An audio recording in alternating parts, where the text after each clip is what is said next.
Hello दोस्तों, नमस्कार। मैं रंजीत, आपका चैनल आर के हॉरर स्टोरी हिंदी। आज मैं आप लोगों को भूतिया जंगल की दास्तान काल्बन का रहस्य हिंदी कहानी सुनाने जा रहा हूँ, जो एक भूतिया कहानी है। भारत के उत्तर में स्थित एक छोटा सा गांव था, जिसे लोग प्यार से शांति वन कहते थे। यह गांव जितना सुंदर था, उतना ही रहस्यमय भी था। गांव के ठीक उत्तर में एक विशाल और घना जंगल था, जिसे लोग कालवन के नाम से जानते थे। यह जंगल सैकड़ों वर्षों से डर और रहस्य का केंद्र बना हुआ था। बुजुर्ग लोग बताते थे कि यह जंगल सिर्फ एक साधारण जंगल नहीं था। इसमें आत्माएं बसती थी। उन आत्माओं का जन्म किसी प्राचीन रहस्य से जुड़ा हुआ था, और कालवन के भीतर कदम रखने वाला शायद ही कभी वापस लौटा। दिन के समय यह जंगल बहुत ही शांत और आकर्षक दिखाई देता था। हरे भरे पेड़, छोटी छोटी नदियां और पक्षियों की चहचहाट से इसे एक स्वर्गीय स्थल बना देती थी। लेकिन रात होते ही इस जंगल की तस्वीर एकदम बदल जाती थी। सूर्यास्त के बाद जंगल के पेड़ों से अजीबो गरीब आवाजें आने लगी, मानो कोई मदद के लिए पुकार रहा। हवा की सरसराहट में किसी की कराहट महसूस होती। कई लोगों ने दावा किया कि उन्होंने वहां रहस्यमय आकृतियां देखी, जो पेड़ों के बीच से उन्हें घूर जो पेड़ों के बीच से उन्हें घूर रही होती थी। गांव के लोग इस जंगल में जाने से डरते थे, खासकर रात के समय। उनके बीच एक कहावत थी, जो काल्बन में रात बिताता है वह कभी गांव नहीं लौटता। फिर भी कुछ लोग अपनी जिज्ञासा के कारण जंगल की ओर खींचे चले जाते थे, और वे फिर कभी नहीं लौटे। इसी वजह से गांव के बुजुर्गों ने इसे शापित घोषित कर दिया था। गांव में अर्जुन नाम का एक युवक रहता था, जो साहसी और निडर था। उसे इन कहानियों पर विश्वास नहीं था। उसका मानना था कि ये सब अंधविश्वास और पुराने जमाने के किस्से हैं। अर्जुन हमेशा सोचता था कि लोगों का कालबन से गायब होना किसी प्राकृतिक कारण की वजह से होता होगा, न कि किसी भूत प्रेत के कारण। उसने कई बार अपने दोस्तों से इस जंगल की सच्चाई जानने की बात कही, लेकिन कोई भी इसके साथ जाने को तैयार नहीं था। एक दिन गांव के एक व्यक्ति, जिसका नाम रोहित था, अचानक गायब हो गया। उसकी पत्नी ने बताया कि रोहित अपनी गाय को ढूंढने के लिए कालवन के पास गया था, लेकिन वह फिर वापस नहीं लौटा। गांव में हड़कंप मच गया। लोग डर के मारे जंगल की तरफ देख नहीं रहे थे। तभी अर्जुन ने ठान लिया, वह रोहित को ढूंढने जंगल जाएगा। उसकी माँ और दोस्तों ने उसे मना किया, लेकिन अर्जुन नहीं माना। उसके दिल में साहस था, और वह इस रहस्य से पर्दा उठाना चाहता था। अर्जुन ने अपने दो दोस्तों संजय और राकेश को मनाया कि वे भी उसके साथ जंगल चले। भारी मन से वे दोनों तैयार हुए। तीनों ने अपनी लाठियां और कुछ टार्चें ली, और शाम होते होते जंगल की ओर चल पड़े। सूरज ढल रहा था, और जंगल धीरे धीरे अंधेरे में डूबने लगा। जैसे ही वे तीनों जंगल में दाखिल हुए, चारों ओर एक अजीब सन्नाटा छा गया। सिर्फ पत्तों की सरसराहट और कुछ दूर तक सुनाई देने वाली नदियों की आवाज सुनाई दे रही थी।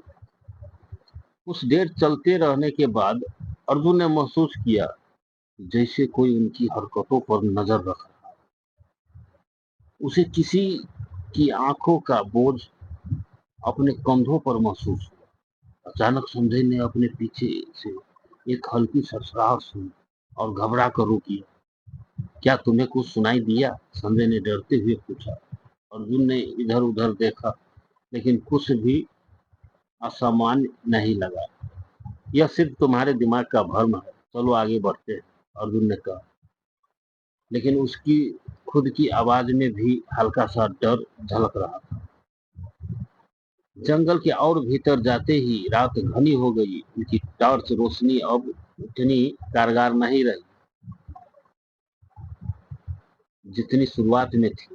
रास्ता धुंधला हो चला था और पेड़ों से साए में अजीब सी आकृतियां बनने लगी थी। अचानक राकेश ने अपने सामने एक पुरानी टूटी फूटी झोपड़ी देखी। यह जगह क्या है? उसने हैरानी से पूछा। अर्जुन ने कहा, शायद यह वही जगह है जहाँ लोग गायब हुए होंगे। हमें इसे देखना चाहिए। तीनों धीरे धीरे झोपड़ी की ओर बढ़े। जैसे ही उन्होंने झोपड़ी के अंदर कदम रखा, एक ठंडी हवा का झोंका आया और उनकी टॉर्च अचानक बंद हो गई। झोपड़ी के अंदर घना अंधेरा था और हवा में एक अजीब सी गंध फैल गई। अर्जुन ने टॉर्च को दोबारा चालू करने की कोशिश की, लेकिन वह काम नहीं कर रही थी। तभी उन्हें एक हल्की सी आवाज सुनाई दी, मानो कोई फुसफुसा रहा हो। अर्जुन ने अपने चारों ओर देखा, लेकिन कुछ नजर नहीं आया। यह आवाज कैसी है? संजय ने डरते हुए पूछा। अर्जुन ने कोई आवाज नहीं दिया, क्योंकि वह खुद ही समझ नहीं पा रहा था कि यह क्या हो रहा है। अचानक झोपड़ी के एक कोने से एक छाया दिखाई दी। वह धीरे धीरे उनकी ओर बढ़ रही थी। अर्जुन ने जल्दी से अपने दोस्तों को पीछे हटने का इशारा किया, लेकिन वे इतने डरे हुए थे कि कुछ समय नहीं पा रहा था। वे इतने डरे हुए थे कि कुछ समझ नहीं पा रहे थे। छाया उनके पास आते आते अचानक गायब हो गई। अर्जुन ने तेजी से झोपड़ी से बाहर भागने का निर्णय लिया। वो तीनों बाहर निकले ही थे कि अचानक राकेश ने जमीन पर कुछ देखा। वहां रोहित का कपड़ा पड़ा हुआ था। यह तो रोहित का शर्ट है, उसने चिल्लाते हुए कहा। अर्जुन ने शर्ट उठाई और उसके ऊपर खून के धब्बे देखे। अब तीनों का डर और बढ़ गया था। अर्जुन ने कहा, हमें जल्दी से गांव लौटना चाहिए, कुछ बहुत बुरा होने वाला है। जैसे ही वे गांव की ओर लौटने लगे, पेड़ों के बीच से कुछ आकृतियां फिर से दिखाई देने लगी। यह वही छायाएं थी जो उन्हें झोपड़ी में देखी थी। अब ये आकृतियां साफ दिखाई दे रही थी। उनके चेहरे धुंधले थे, लेकिन उनकी आंखों में एक भयानक चमक थी। अर्जुन ने देखा कि वे तीनों का पीछा कर रही थी। अर्जुन ने अपने दोस्तों से कहा, भागो, यह हमारी आखिरी उम्मीद है। वे तीनों पूरी ताकत से भागने लगे, लेकिन जंगल का रास्ता अब और भी खतरनाक हो चुका था। पेड़ पौधे मानो उनके रास्ते को रोकने की कोशिश कर रहे थे। रास्ते में अर्जुन का पैर एक जड़ से फंस गया और वह गिर पड़ा। छायाएं अब उनके और करीब आ चुकी थी। अर्जुन ने अपने दोस्तों को आवाज दी, लेकिन वे डर के मारे भाग चुके थे। अर्जुन की टॉर्च फिर से जल उठी। उसने देखा कि छायाएं अब उसके चारों ओर थी। उनमें से एक ने अपना हाथ बढ़ाया और अर्जुन के कंधे पर रखा। तभी एक जोरदार आवाज आई, यह तुम्हारा अंत है। अर्जुन ने एक पल के लिए अपनी सारी ताकत इकट्ठा की और दौड़कर उस हाथ को झटक दिया। वह उठा और तेजी से गांव की ओर भागा। उसकी सांसें फूल रही थी और दिल तेजी से धड़क रहा था, लेकिन वह बिना रुके भागता रहा। अर्जुन किसी तरह सुबह होते होते गांव पहुंच गया। गांव के लोग उसे इस हाल में देखकर हैरान रह गए। उसने जो कहानी सुनाई उससे सभी के रोंगटे खड़े हो गए। अर्जुन ने बताया कि कालवन सिर्फ एक साधारण जंगल नहीं था, वह एक शापित भूमि थी। वहां आत्माएं थी जो किसी प्राचीन पाप का बदला लेने के लिए भटक रही थी। अर्जुन के दोस्तों ने भी उसकी बात की पुष्टि की, लेकिन वे इतने डर गए थे कि फिर कभी उस जंगल का नाम तक नहीं लिया। गांव के लोगों ने फैसला किया कि अब से कोई भी कालबन के पास नहीं जाएगा। उन्होंने अर्जुन की बात मानकर उस जंगल को हमेशा के लिए छोड़ दिया।